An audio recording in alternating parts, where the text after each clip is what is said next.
Qazi mənə görə vuruşmayıb. O sözü bil. Bu tanıdığımız Murad Sədadır. Yazıq yardım işi ilə məşğuldur. Canlı yayımda 100% ki səni əsəbləşdiriblər, ona görə o sözü dedin. Qazi mənə görə vuruşmayıb. Əslində sözündə həqiqətlər var. Qazi 90-cı illərdə əli yalın, ayaqların, o körpə balalarımız, analarımız, o qadınlarımız, kişilərimiz pis vəziyyətdə olanda, pis durumda olanda, mənfur düşmənə qarşı soyqırım olunanda, yəni ki, həmin vaxtda orada yazıq cəmaatın əlində silah yox, top yox, tüfəng yox, qalmışdı ermənilərin əlində. Qazilər bəli, onlardan sarı döyüşür. Ümumiyyətlə qazilər bütün Azərbaycan xalqından sarı döyüşür.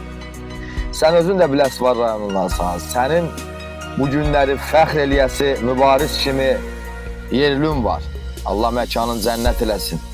Mübariz İbrahimov kimi, sənin Fərid Əhmədov kimi, Cəllabadlı balası.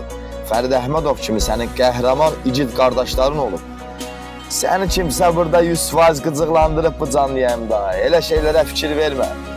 Sən genə də yardımını elə insanlara göstər. İnsanlar bir çox o kasıb, çarəsiz ailələri görürlər, yardım eləyirlər, köməkli eləyirlər. Burada vasitəçi sənsən. Ən azı canlı yayım açıb göstərirsən, ən azı millətimizə göstərsən ki, belə bir durumda ailə var.